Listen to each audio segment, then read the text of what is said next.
Intro. This is the battery destroyer. The idea is it can charge non-rechargeable alkaline batteries. Take it with a pinch of salt because you're not really supposed to do that. This video is broken up into a few sections: setup, software, construction and some charging tests. By the way, you might want to skip some of the charging tests because you'll just get bored watching a clock spin around. But half the reason I did this is because on Hackaday I saw the 1 kilobyte challenge. I mean, generally speaking, the idea is just use a microcontroller and under 1K of ROM or flash just to make, well, to make it. And if I scroll down to the judging criteria, we just got the general stuff. Fit within 1 kilobyte constraint. How novel or interesting is the entry? That's the bit I try to go for. This is I made a battery charger out of a remote control so I can charge other remote control batteries because I never want to buy new ones for that. Just give them a charge and they're good for another 6 months. Does the documentation explain the project? Yep, this is documentation. How novel is the technique? Yeah, none. But the example is self-modifying code. If anyone can do any self-modifying code within 1K and it be useful, damn, give them the prize. How complete is the entry? Yep, well, it should be complete by now. But there is one other little criteria I want to add in, is this.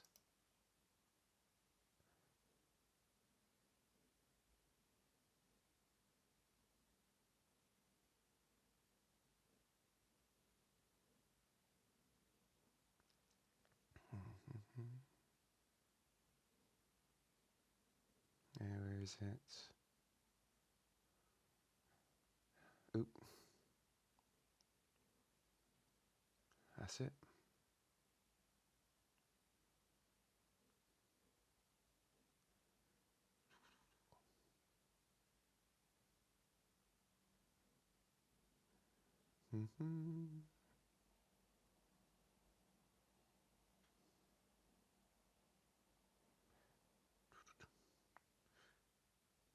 There it is. Don't spend any money.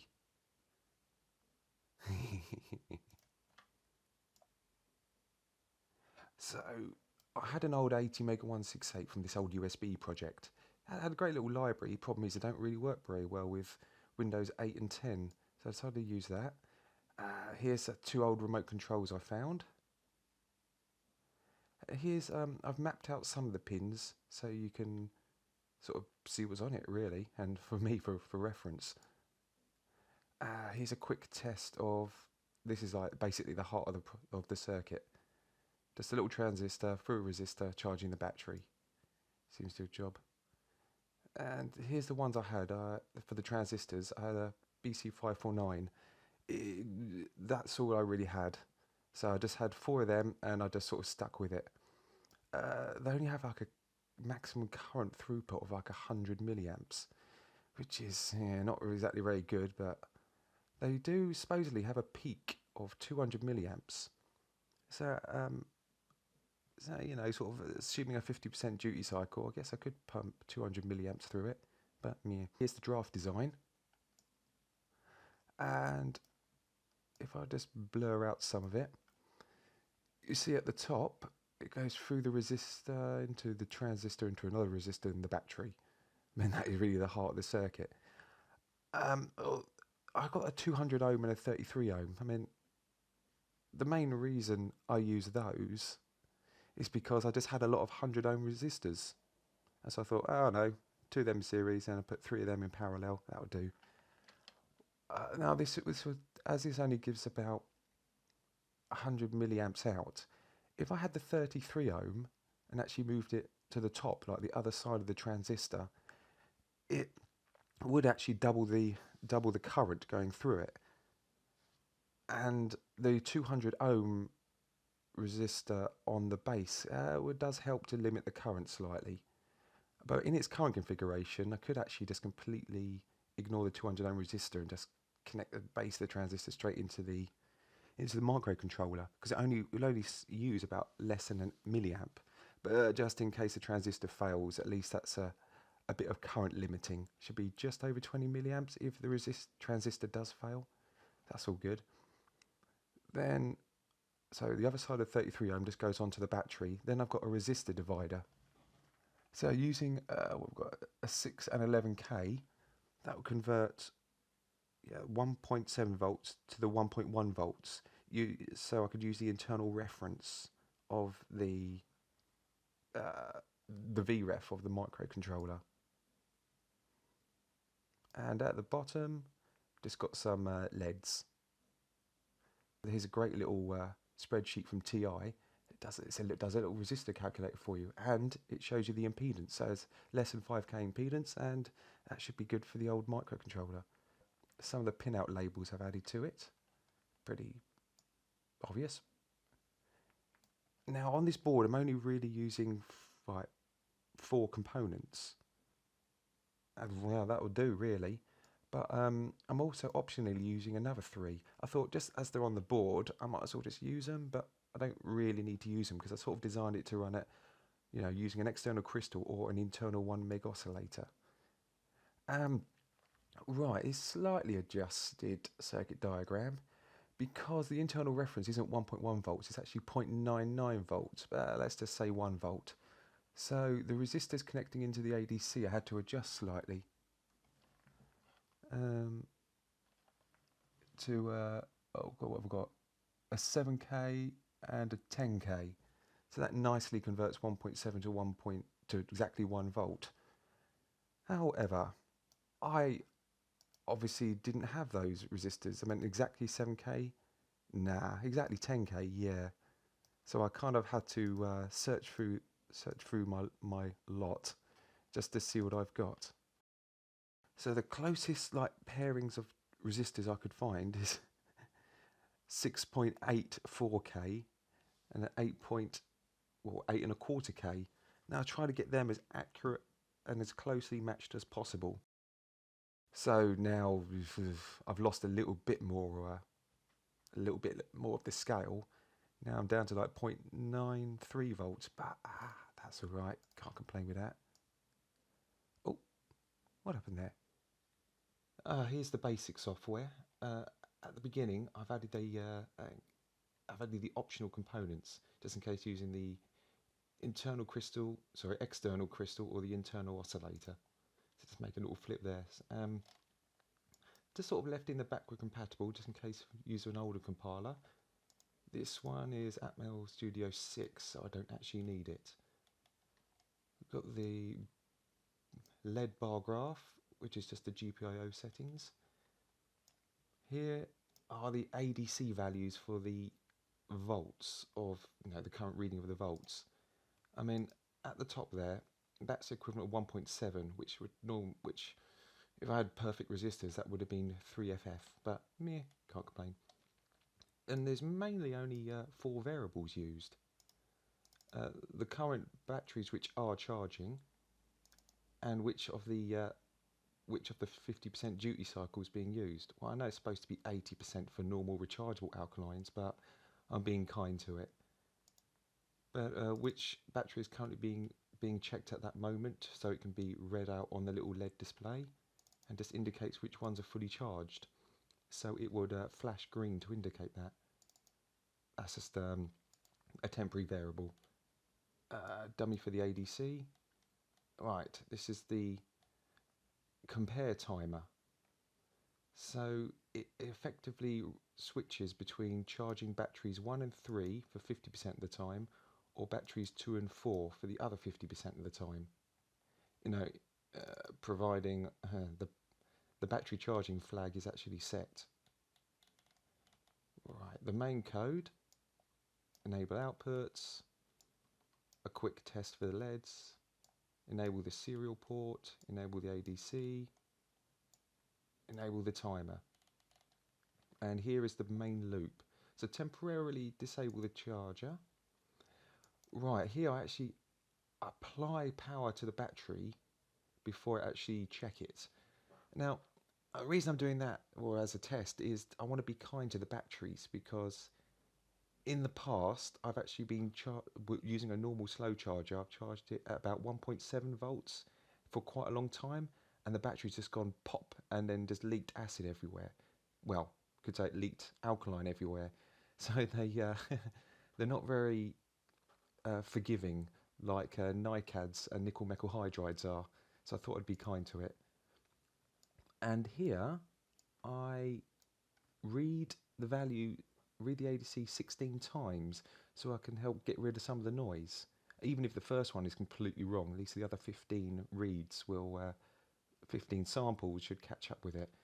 Oh, and adding in a sleep mode, oh, that helps a lot. I mean this thing is, this little like for loop is almost is really quite stable, and you could say it's almost accurate within half an LSB. So lucky I don't have to add any extra external components when I can just do it all in software. Anyway, I've got like a whole kilobyte of space to play with.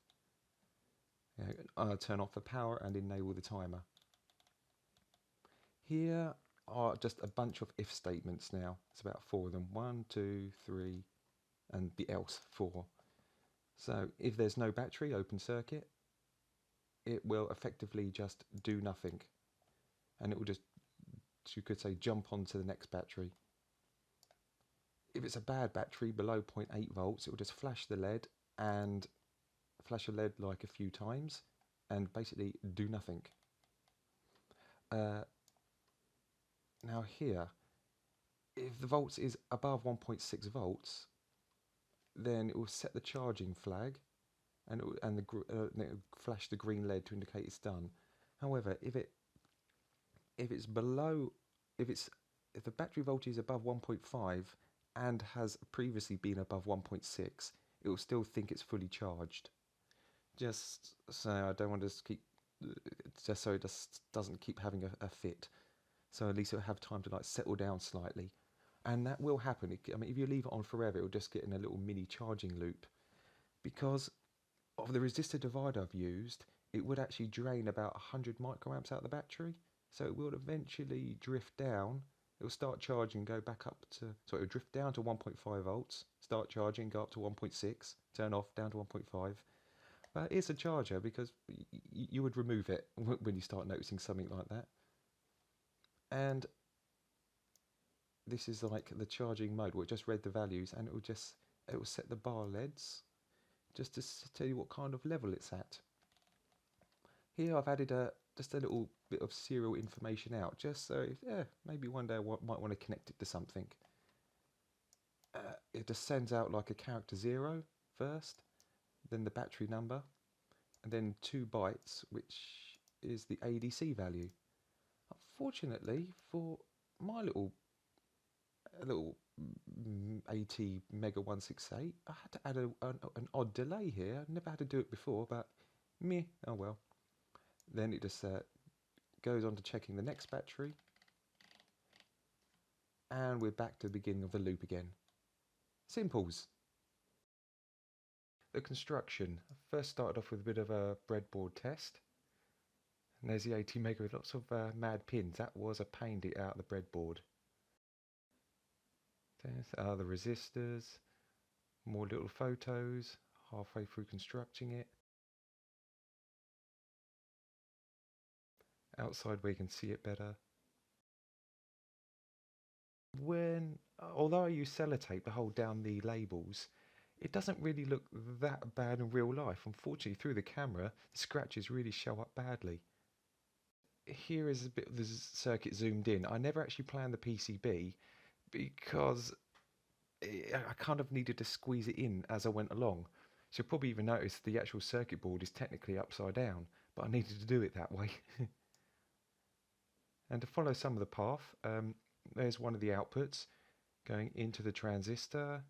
It goes through the 33 ohms into the resistor divider and then tapped off into the ADC. On the opposite side, you've got the ground for the battery, the power for the other side of the transistors. You can sort of see it flickering as it's sort of those lights as it's sort of going between all 4 batteries and checking them. Right, I've got some completely dead cells here. I mean, they're literally 0. If I shove them in,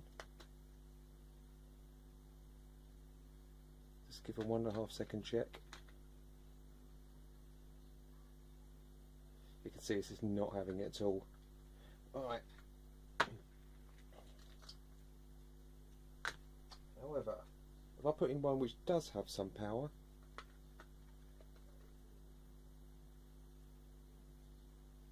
Yeah, that's not too bad. Those batteries that's taken quite a bit of abuse. Should be able to charge it up. But I know what you're thinking. I've made a stupid claim of 800% more battery life. So I was going to use this battery. Come on, focus. Which is seeing better days.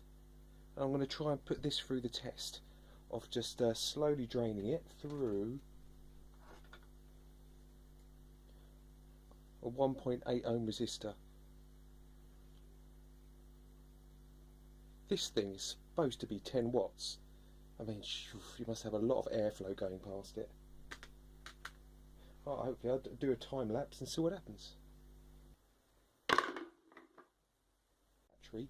That one's reading amps. This one is reading just the volts. And it's basically being shorted out by the resistor. The current, at the moment, the open voltage of this battery is, oh come on, try that again.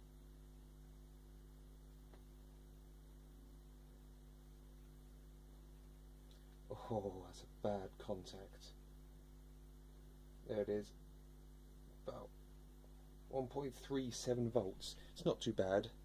I mean, that's after a couple of bad charges. Right, I'll connect him back up and just do a very crude estimation of how much power I'm going to be sucking out.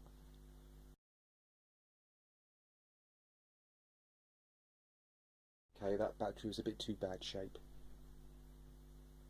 I'll try the other one. It's got a bit of crud on it. But it's definitely not as bad as the other one. The open voltage on this thing is about the same, 1.38, pretty low already.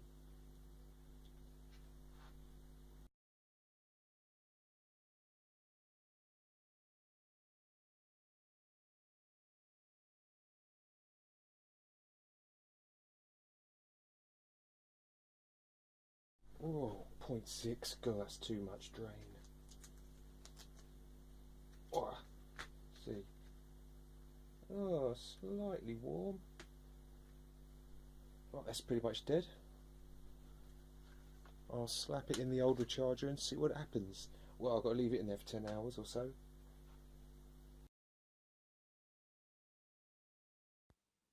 To pass the time, I thought I'd play some background music. Whoa, whoa, whoa, what was that? Many hours have passed, so I just want to see how much the battery has settled down to. So it's about 1.55 before. That's down to 1.47. I've been a bit kind to this battery. Well, I think it'll be time to just slightly tweak the firmware after I've just drained this.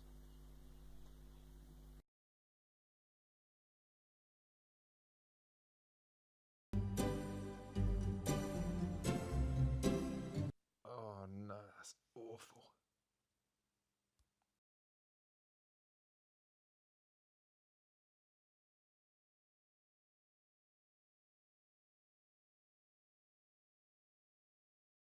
Right, I've got to find a new battery holder. This thing is just annoying.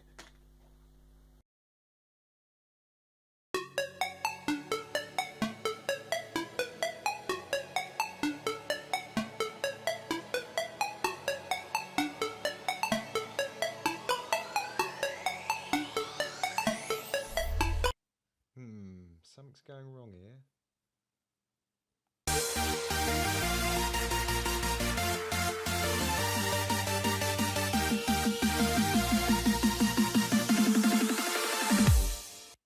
I think I'll give up on the background music. Knowing my luck, I'll get a copyright claim.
Unfortunately my battery pack is it's completely drained away. So you probably it's just having a fit. It just can't seem to hack it. Right, another thing to recharge. Hey, I got a weird adapter I made a long time ago. Right, that should do the job.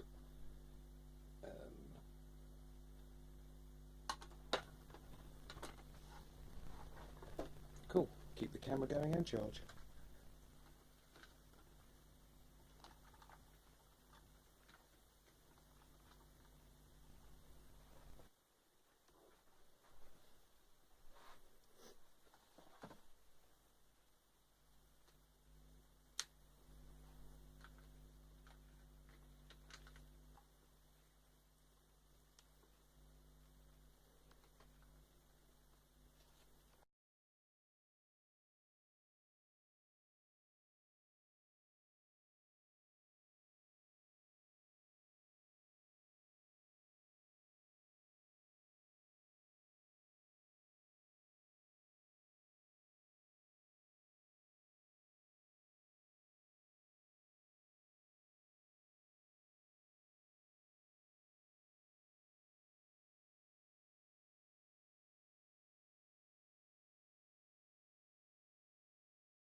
This thing's been on for hours now and it hasn't actually properly fully charged. Something's not quite right.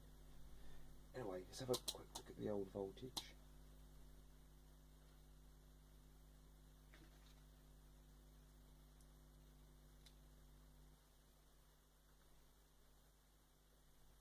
So that's kind of half on, half off charge.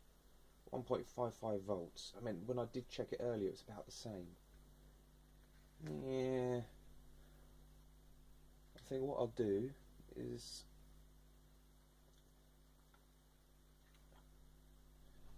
quickly check and make sure it's alright. Come on. Okay. It's not too bad. The top is slightly bulged, I think. Well, as long as it ain't as bad as this one. Maybe because I've given this battery a lot of abuse, I should try and charge it with some other ones. Because I've got two batteries here. I mean, they've sort of. Oh, can you read it? went out of date about 2011. They spent most of their life in the remote control, and I think they've still got some charge left. Oh, that's a point. What's the offload voltage? 1.53-ish. What are these voltages? No. Yeah. 1.4 and a bit.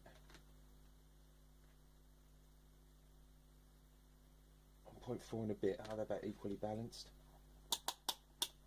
Alright. Stick these on charge to see how it behaves.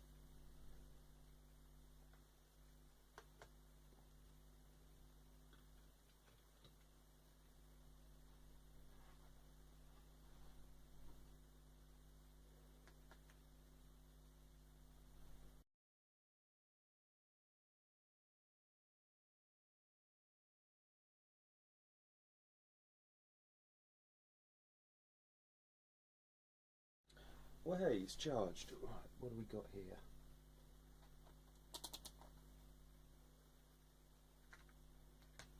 So they just touched 1.6 volts, so it should be below.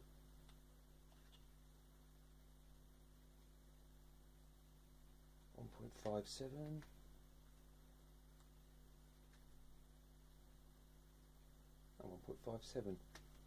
Cool. Let's drain them.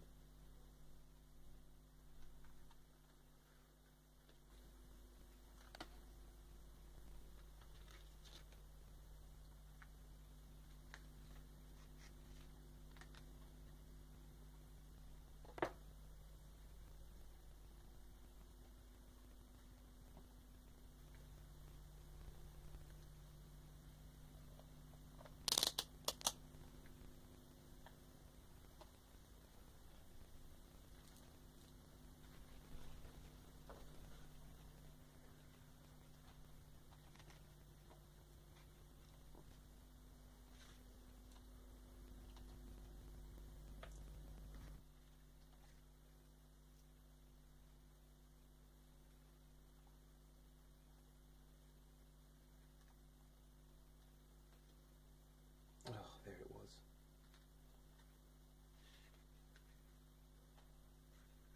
Down to about 0.8 volts. Oh, let's see what the offload voltage is.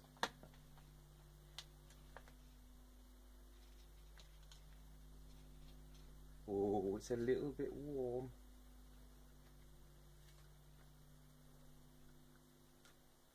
Oh, look at that, it jumped up to 1.1. And it's slowly creeping up. Oh, I drain the other one, see if there's any difference.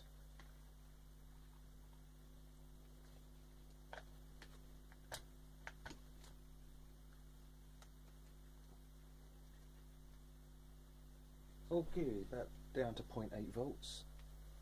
Let's disconnect that. Oh, slightly warm. And the offload voltage. Oh, wrong way round. There you go. About 1.1 and a bit. Yeah, expected. And just out of curiosity, I think I'm going to drain this one, see how it performs.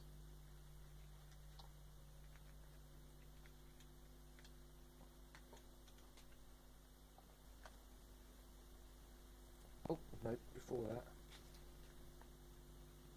give it a quick off.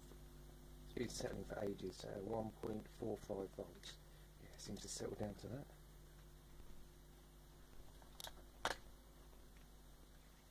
Meh.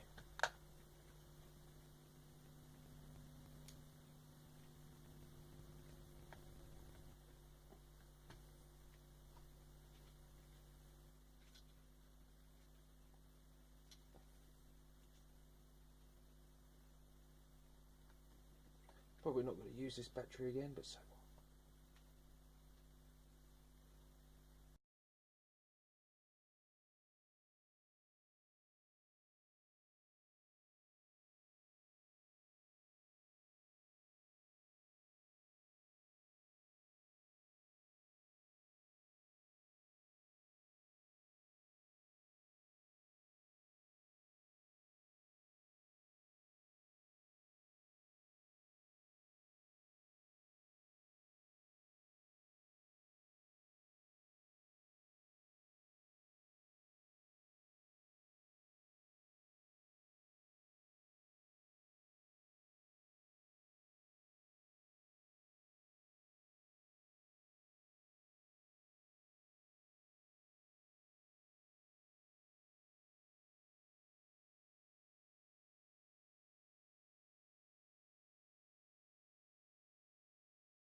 That's being drained.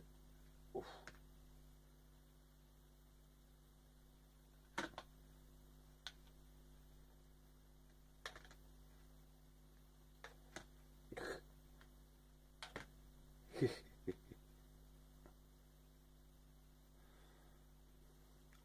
It's not really that warm, surprisingly, but I think that's the end of the test. This has taken like days to perform these little drains and charges, so I think I'm not going to carry on anymore. But anyway, I think you got the idea. It sort of works. I might change the... I think I'll change the title from 800% more efficient to 80% more life. There you go. No one will notice. Thanks.